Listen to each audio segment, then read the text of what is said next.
News కు స్వాగతం. ఈనాటి ముఖ్యాంశాలు. పలమనేరు పట్టణంలోని టీడీపీ కార్యాలయంలో జరిగిన క్లస్టర్ యూనిట్ మరియు బూత్ కమిటీ సభ్యుల నియోజకవర్గ స్థాయి సమావేశంలో పలమనేరు శాసనసభ్యులు అమర్నాథ్ రెడ్డి పాల్గొన్నారు.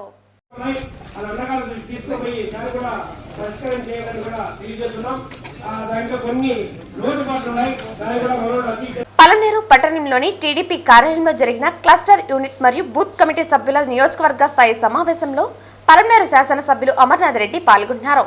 ఈ సందర్భంగా పార్టీ సభ్యత్వ కార్డులను క్లస్టర్ వారీగా ఆయన అందజేశారు. అంతకుముందు పార్టీ నాయకులను ఉద్దేశించి ఆయన ప్రసంగించారు.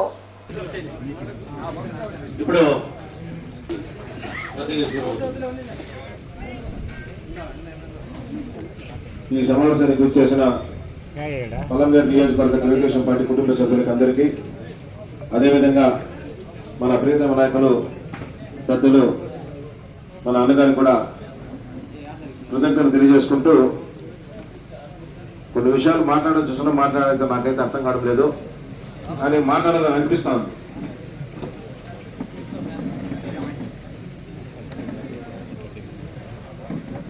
సర్లే వద్దులే నాకు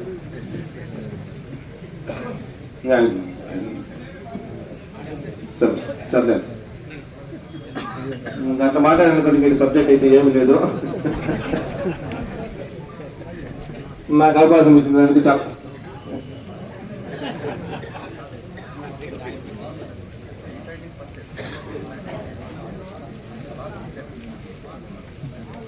కార్డుల పంపిణీ ప్రక్రియ, అదేవిధంగా కేఎస్ఎస్ సారథ నియామకము, నూతన ఇళ్లకు సంబంధించి క్యాష్ సర్టిఫికేట్, ఇన్కమ్ సర్టిఫికేట్ ని కూడా మన ఈ మధ్య అన్నగారు కూడా చెప్పడం జరిగింది. కాబట్టి మనం సాధ్యమైనంత తొందరగా మనము నీటి సమస్య లేకుండా చేసుకోవాల్సిన అవసరం ఎంతైనా ఉంది.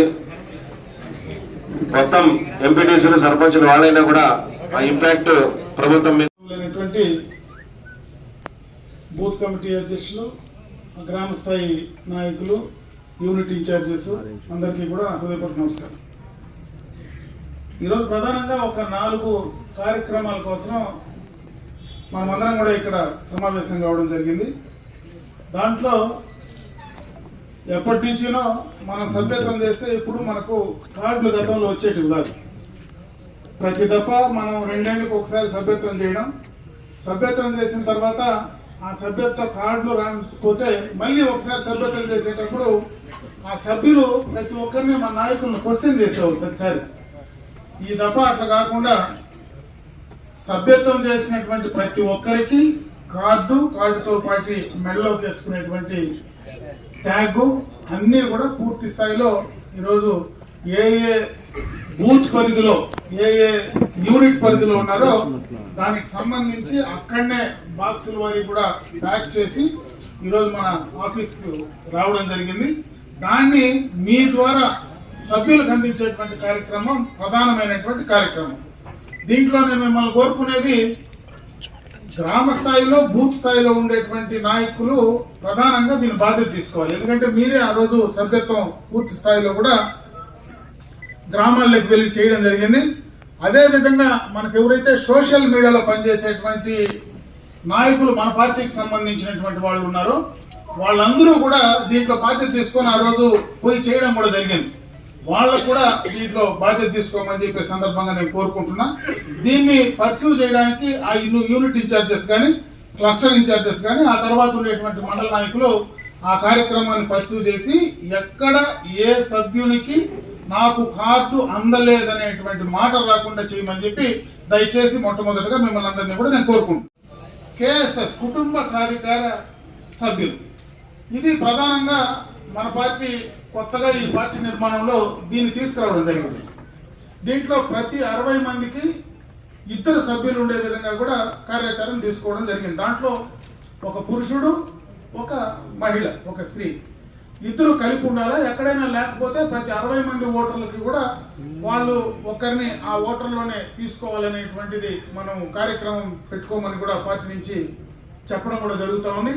అదేవిధంగా ఆ కుటుంబ సాధికార సభ్యులుగా ఎవరైతే ఉంటారో అటు ముఖ్యమంత్రి స్థాయి నుంచి గ్రామ స్థాయి వరకు ప్రతి ఒక్కరూ కూడా 60 మందిలో ఒక సభ్యుడిగా ఉండాలనేది పార్టీ నిర్ణయం తీసుకోవడం జరిగింది. రేపు పొద్దున మనకు ఏదైనా స్థానిక సంస్థల ఎన్నికలు కావచ్చు, లేకపోతే నామినేటెడ్ పోస్టులు కావచ్చు, లేదంటే రేపు ఎలక్టెడ్ బాడీ కావచ్చు, తర్వాత ఏ పార్టీ పదవికి కానీ ఏ ప్రభుత్వ పదవికి కానీ దీన్ని ప్రామాణికంగా తీసుకోవాలా అనేటువంటి నిర్ణయాన్ని తెలుగుదేశం పార్టీ పరంగా కూడా నిర్ణయం తీసుకోవడం జరిగింది. కాబట్టి దయచేసి నా స్థాయిలో కానీ ముఖ్యమంత్రి స్థాయిలో కానీ ప్రతి ఒక్కరూ కూడా 60 మందిలో ఒకరుగా ఉండాలా.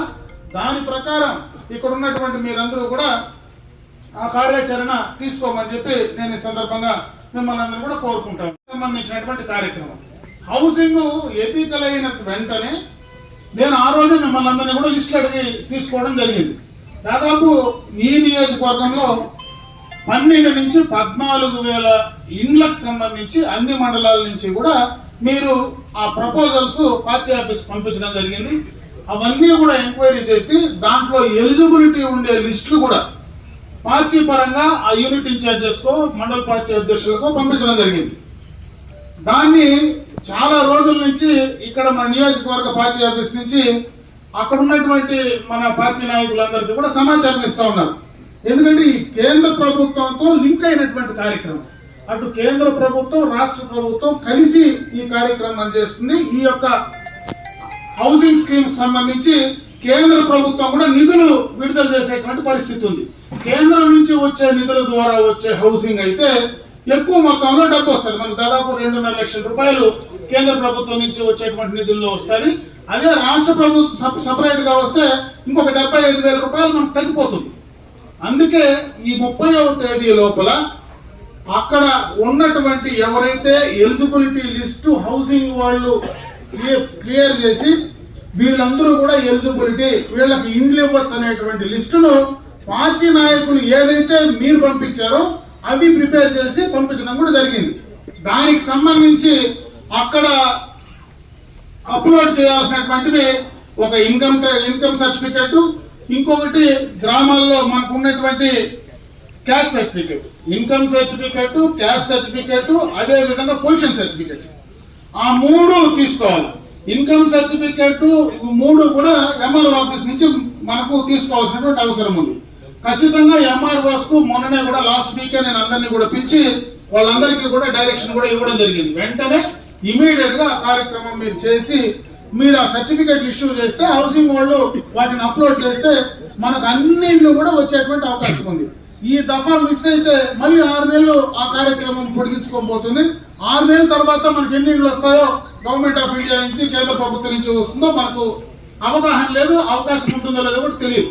కాబట్టి ఇది ఒక మంచి అవకాశం. దయచేసి అక్కడ బూత్ లెవెల్లో ఉండేటువంటి నాయకత్వం కావచ్చు, గ్రామ నాయకత్వం కావచ్చు, ముఖ్యంగా యూనిట్ ఇన్ఛార్జెస్ ఎవరైతే ఉన్నారో మీరు బాధ్యత తీసుకొని మీరు ఏదైతే లిస్ట్ ఇచ్చారో ఆ లిస్టుకు సంబంధించి రేపు సోమవారం నుంచి ఖచ్చితంగా ఎంఆర్ఓ ఆఫీసుల దగ్గర కూర్చొని మీకు ఆ యొక్క సర్టిఫికెట్లన్నీ తీసి హౌసింగ్ డిపార్ట్మెంట్ కి ఇవ్వాల్సిందిగా నేను మిమ్మల్ని కోరుకుంటున్నా.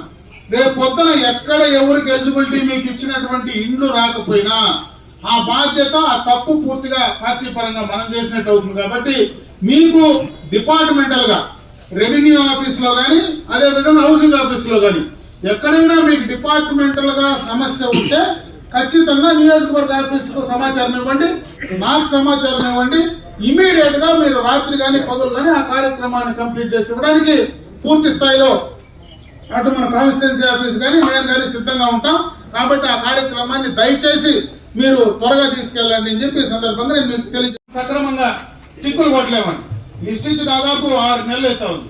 6 నెలలు కూడా టిక్కులు కొట్టిన వాళ్ళు ఇంకేం కొడతారో నాకైతే అర్థం కాదు. 6 నెలల ముందు నుంచి కూడా అందరి దగ్గర లిస్టులు ఉన్నాయి. వాళ్ళు ఇచ్చిన లిస్టులే, కొత్తగా ఇక్కడి నుంచి ఇచ్చినవి కాదు.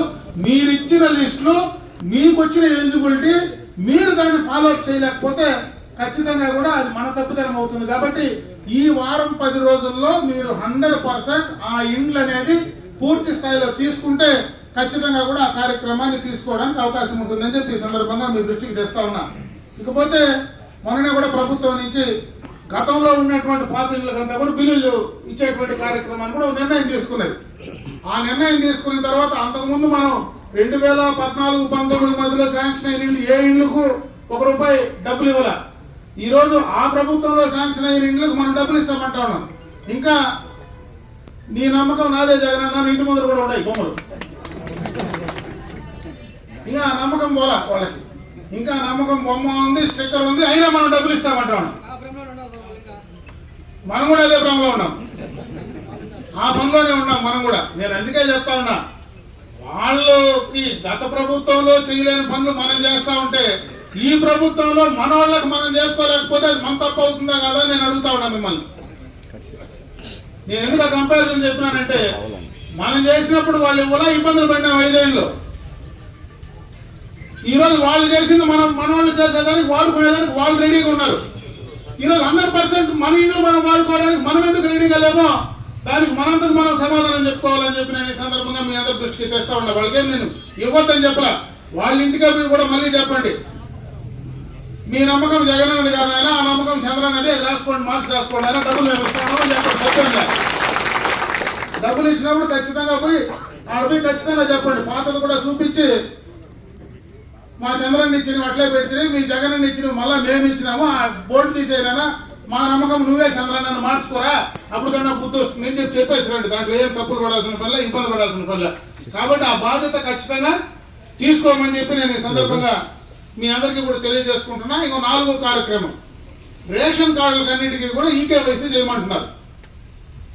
అది త్వరితగతిన ఆ కార్యక్రమం కంప్లీట్ చేయాలి.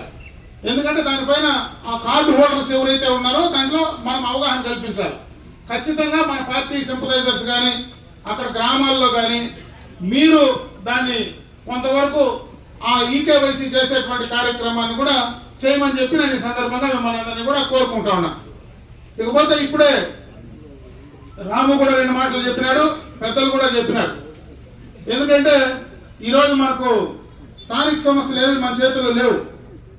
అటు సర్పంచ్ లేదు, ఎంపీటీసీలు లేవు, ఎంపీపీలు లేవు, జెడ్పీటీసీలు లేవు, జిల్లా పరిషత్ లేదు. ఈరోజు కరువు వచ్చింది, నీళ్లు కావాలంటే ఎవరిని అడగమంటా ఉన్నావు? ఎమ్మెల్యేని అడగమంటావు, అంతే కదా. గ్రామంలో ఎవరున్నారు? సర్పంచ్ ఉన్నారు. సర్పంచ్ ఏం పని చేస్తా ఉన్నాడు? ప్రభుత్వం మాది కాదు కదా అని నీళ్లు ఉండే చోట, బోరేసే చోట ఈనీడు, కరెంటు కనెక్షన్ ఇచ్చే చోట ఈనీడు, నీళ్లు లేకపోతే ప్రజల దగ్గర పోయి మీ ఎమ్మెల్యే దగ్గర పోండి, మీ నాయకుల దగ్గర పోండి అంటా ఉన్నాడు. నేను అడుగుతా ఉన్నా, పోయిన 5 ఏళ్ళు జగనన్న కదా ముఖ్యమంత్రి, మీరే కదా సర్పంచులు, మీకు 1 రూపాయి ఇచ్చినాడా మీ జగనన్న? 1 రూపాయి 14th ఫైనాన్స్ డబ్బు వచ్చిందా, 15th ఫైనాన్స్ డబ్బు వచ్చిందా? లేదు కదా. అంతా నిధులు మళ్లింపులోనే వెళ్ళిపోయినాయి కదా. మనం వచ్చి ఏం చేసినాం? నువ్వు మా పార్టీ వాడు కాకపోయినా మేమిచ్చిన 14th ఫైనాన్స్ 15th ఫైనాన్స్ నువ్వు గ్రామాల్లో త్రాగినీటికి పెట్టాయంటా ఉంటే నువ్వు త్రాగినీటికి పెట్టకుండా డైవర్షన్ చేసి నువ్వు కూడా పాత బిల్లులు ముందు తోలిండే నీళ్ల బిల్లులకు నువ్వు కరెక్ట్ చేసుకొని ఈ రోజు మళ్ళా మన మీద మాట్లాడితే మనం నోరు మూసుకొని ఉంటే అది మన తప్పు అవుతుందో కదా అర్థం చేసుకోమని చెప్పి నేను ఈ సందర్భంగా అడుగుతా ఉన్నా. ఖచ్చితంగా నోరు తెరవండి, భయపడాల్సిన పని లేదు, వాస్తవాలు చెప్పండి. ఈ రోజు మనం ఇచ్చినటువంటి డబ్బులే గ్రామ పంచాయతీలు, మండల పరిషత్తులు అన్ని కూడా గత ప్రభుత్వంలో ఏదైతే జగన్మోహన్ రెడ్డి నెగ్లెక్ట్ చేసి ఆ స్థానిక సంస్థలకు అన్యాయం చేశాడో, ఈ రోజు చంద్రబాబు నాయుడు గారు కావచ్చు, పవన్ కళ్యాణ్ గారు కావచ్చు, వాళ్ళు వచ్చిన తర్వాతనే పార్టీలు చూడకుండా మరి ఏది చూడకుండా ఆ గ్రామాల్లో వాళ్ళకి రావాల్సినటువంటి నిధులు అనా పైసలతో కూడా ఇచ్చినటువంటి ప్రభుత్వం ఏకైక ప్రభుత్వం మన కూటమి ప్రభుత్వం. సెక్రటరీలో మీరు పోయి ఆఫీసుల్లో కూర్చోండి, తప్పేం లేదు. ఎక్కడైనా తప్పు జరుగుతూ ఉందంటే ఖచ్చితంగా కూడా మీరు పోయి ఆఫీసుల్లో కూర్చొని మాట్లాడండి. మీకు ఎక్కడైనా ఎవరైనా సహకరించకపోతే, ఎక్కడైనా తప్పుడు ప్రచారం ప్రభుత్వం పైన చేస్తూ ఉంటే, ఎక్కడైనా తప్పుడు ప్రచారం ప్రభుత్వం పైన చేసి మన పైన దుమ్మెత్తి పోసే కార్యక్రమం చేస్తే ఖచ్చితంగా నిలదేయండి. మీకు కనుక నేనుంటాను, మీరు ఎవరు భయపడాల్సిన పని, ధైర్యంగా మీ పని మీరు చేయమని చెప్పి నేను ఈ సందర్భంగా నేను మిమ్మల్ని మరొకసారి కోరుకుంటా ఉన్నా. ఇవే కాదు, అప్పుడే రంగనాథ్ ఒక మాట అన్నాడు, ఏమీ కాలేదండి, ఇండ్లు ఇస్తా ఉన్నాం, వాడుకునేది మీరే, షెడ్లు ఇచ్చినాం, కాకపోతే బిల్లులు కొంచెం లేట్ అయినాయి. కరెక్టే కదా. మళ్ళా షెడ్లు ఎన్ని కావాలన్నా కూడా షెడ్లు ఇస్తాం. సీసీ రోడ్లు ఇచ్చినాం, ఓగులం చెట్లే సీసీ రోడ్లు ఇచ్చినాం, మామూలు రోడ్లు ఇచ్చినాం. డ్రిప్ ఇరిగేషన్ గత 5 సంవత్సరాల్లో మోర్ ఇచ్చినారా, ఓ పిచ్చి ఇచ్చినారా? ఆ రోజు ఇచ్చిన కూడా 70%కి 90%కి పరిమితం చేసినారు. ఈరోజు మనం ఎస్సీ ఎస్టీలకు ఉచితంగా ఇవ్వాలని నిర్ణయం తీసుకున్నామా? అదేవిధంగా అందరికీ కూడా 90% కింద సబ్సిడీ ఇస్తా ఉన్నామా? ఈరోజు ఎవరైతే భార్యాభర్త ఉండి ఇద్దరికి భూమి ఉంటే ఒకే కుటుంబంలో ఎంతమంది ఉన్నా ఇంతకుముందు ఒక కుటుంబానికి ఒక కార్డు ఒకటే ఇచ్చేది. ఈరోజు ఎంతమంది పేరు మీద 1B వచ్చినా, ఎంతమందికి పాస్బుక్లు వచ్చినా అందరికీ కూడా ఈరోజు డ్రిప్ ఇచ్చే అవకాశం తీసుకుంటున్నామా రైతులకు? మనం ఆ రోజు ఎన్నికలకు ముందు చెప్పినటువంటి మాట ప్రకారం మన 6 గ్యారెంటీలు ఏవైతే ఉన్నాయో దాంట్లో గ్యాస్ సిలిండర్లు కంప్లీట్ చేశాం. రేపు మే నుంచి తల్లికి వందనం కార్యక్రమాన్ని తీసుకోబోతా ఉన్నాం. అదేవిధంగా ఆర్టీసీలో ఉచిత బస్సు సౌకర్యం కూడా కంప్లీట్ చేయబోతా ఉన్నాం.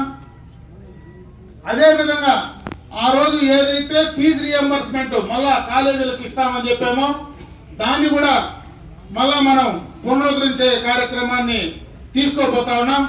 ఈ రోజు మంత్రి గారు స్టేట్మెంట్ ఇచ్చినారు. అప్పుడే మనకు పెన్షన్లకు సంబంధించి కూడా గతంలో పెన్షన్లు మనకు రావడం లేదు, ఈ 6-7 నెలలుగా మనం పెన్షన్లు ఇవ్వలేకపోతున్నాం. మనం గతంలో పెన్షన్లు తప్పులు చేశారు విపరీతంగా, దాన్ని ఈరోజు మళ్ళా కూడా ఎంక్వైరీ జరుగుతూ ఉంది.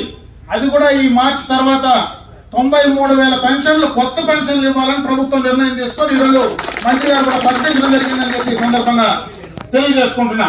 మనం కూడా చేస్తా ఉన్నాం. పూర్తిగా కూడా మూలబడినటువంటి రాష్ట్రాన్ని మళ్ళీ గాడిలో పెట్టే ప్రయత్నం చంద్రబాబు నాయుడు గారు చేస్తా ఉన్నారు. ఈ రోజు అధికారం వచ్చిన 9 నెలల్లో హంద్రీనివాస్ సంబంధించి దాదాపు 400 కోట్లతో లైనింగ్ కార్యక్రమం కూడా స్టార్ట్ చేయడం జరిగింది. పోలవరం నిధులు వచ్చినాయి, అమరావతి స్టార్ట్ అయింది. అంటే అమరావతి మనకు సంబంధం ఉందా లేదా అనేది పక్కన పెడితే మన క్యాపిటల్, అక్కడ మనకు డెవలప్మెంట్ జరిగితే ఖచ్చితంగా మనకు అక్కడ ఎంప్లాయ్మెంట్ జనరేషన్ అవుతుంది. ప్రతి ఒక్కరికి రాష్ట్రం అంతా ఎంప్లాయ్మెంట్ జనరేషన్ అవుతుంది. రాష్ట్రానికి ఆదాయం వస్తున్న ఆదాయం అందరికీ కూడా ఉపయోగపడుతుంది. అదేవిధంగా విశాఖ స్టీల్ ప్లాంట్ కానీ, విశాఖలో రైల్వే జోన్ కానీ, ఇవన్నీ కూడా ఎప్పటి నుంచినో పెండింగ్ ఉండేటువంటి పెద్ద కార్యక్రమాలు కంప్లీట్ చేశాం. చంద్రబాబు నాయుడు గారు అధికారంలోకి వచ్చిన తర్వాత మళ్ళా పెట్టుబడిదారులు ముందుకు వస్తూ ఉన్నారు, మళ్ళా ఇండస్ట్రీస్ ముందుకు వస్తూ ఉన్నారు. ఇవన్నీ గాడిన పడడానికి 1-2 సంవత్సరాలు ఖచ్చితంగా కూడా సమయం పడుతుంది. ఆ సమయంలో కొంత నిస్తేజం, ఎందుకంటే నేను అప్పుడే చూసిన, ఇంతకు ముందు మనం మీటింగ్ పెడితే ఓళ్ళు తప్పట్లు చేస్తూ ఉండారు. అప్పుడే ఎవరు మాట్లాడినా ఓళ్ళు కూడా తప్పట్లు తగ్గే పరిస్థితులు లేడు. అంటే కొంత ఎక్కడో ఉంది ఎక్కడో కొంత సమస్య అయితే ఉంది. అది కింద నుంచి పై దాకా కూడా అడ్మినిస్ట్రేషన్ లో సమస్య ఉంది. అప్పుడే బాలాజీ 2 మాటలు చెప్పినాడు. ఆ రామకృష్ణ చనిపోతే నువ్వు పోతివే, నువ్వు పోయిన దానికి పోలీసు వాళ్ళందరూ ట్రాన్స్ఫర్లు అయినారండి. నేను పోయిన దానికి పోలీసు వాళ్ళు ట్రాన్స్ఫర్లు అయితే నేను చెప్పింది ఎవడో వైసీపీకి పనిచేసిన చేయాలంటే 240 మందిని చేసి వాళ్ళ ఇంట్లో పెండ్లాం పెట్టు చేత నన్ను తిట్టించే కార్యక్రమం ఉపయోగపడే కార్యక్రమం అని అడుగుతా ఉన్నా. నేను చెప్పింది ఏంటి, బాలయ్య ఎత్తకపోతే నేను ఈ సమస్య ఎత్తనేడా, ఆ సమస్య అప్రస్తుతం. ఇప్పుడు నేను చెప్పింది ఏంటి, 9 నెలలు అయిందా ఈ ఊర్లో. ఈ రోజు కూడా మనం అధికారంలో ఉంటే మనం వేసుకుంటే మనతో ఉంటాడు ఖచ్చితంగా. 5 ఏళ్ళు ఇంకోటి అధికారంకి వస్తే ఇంకోటితో పోవాలా. అది మనం పర్మనెంట్ కాదు, అధికారులు పర్మనెంట్, వాళ్ళ ఉద్యోగస్తులు పర్మనెంట్. ఎవరు అధికారంలో ఉంటే వాళ్ళకు అనుకూలంగా, వాళ్లకు పూర్తిగా కూడా తొత్తులుగా పనిచేయరు, కానీ వాళ్ళకు కొంత సంబంధాలు ఉంటాయి. ఆ సంబంధాలు ఉంటాయా, కనెక్షన్ పెరిగాయి, పక్కన వేరే కనెక్షన్ తీసుకొని చెప్పిన కనెక్షన్ పూర్తిగా లైట్ పలకాల్సిందే కదా. ఈ కనెక్షన్ పెరిగి ఆ ప్లగ్లు తగిలిచ్చు అంతే. ఇంకేం చెప్పింది ఏముంది, సింపుల్ కదా, ఎవరైనా ఒకటే కదా. దాన్ని ఇచ్చిపెట్టి మనూరు ప్లగ్ లో పెరిగి ఆడేళ్ళు తమిళనాడు మాటలో ఉండే ప్రజలు తగిలిస్తే వాళ్ళు ఊరికే ఉంటారా? దాని మళ్ళీ ఈ మన తప్పట్లు తగ్గిస్తారు. ఇప్పుడు తిట్టిండే వాళ్ళు కాదు, మళ్ళీ నన్ను తిట్టించాలి. మేము కూడా ఆ కార్యక్రమాలు చేసుకొని మీ అభిప్రాయాలు కూడా, ఎందుకంటే సంవత్సరం అయిన తర్వాత మిమ్మల్ని కూడా ఒకసారి కంప్లీట్ చేసి మీ అభిప్రాయాలు కూడా పార్టీకి సంబంధించి గ్రామ స్థాయిలో కింద ఉండేటువంటి నాయకుల యొక్క మనోభావాలు మీ అభిప్రాయాలు కూడా తీసుకొని తద్వారా మనం కార్యక్రమాలు చేసుకోవడానికి ముందుకు వెళ్దామని చెప్పి తెలియజేసుకుంటూ, ముఖ్యంగా నాకు ఈ అవకాశం కల్పించిన మీకు అందరికీ కూడా హృదయపూర్వక ధన్యవాదాలు తెలియజేసుకుంటూ సెలవు చేసుకున్న. జై హింద్, జై తెలుగు.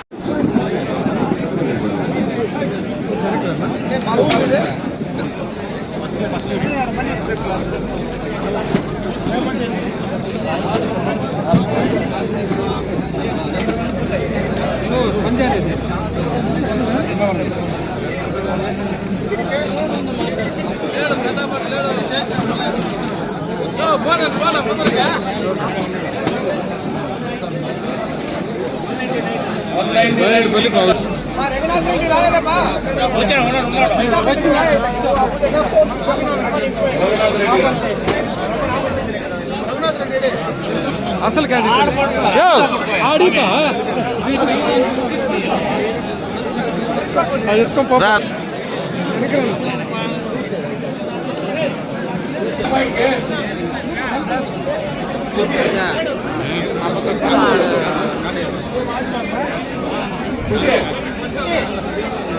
కుట్టిలేరా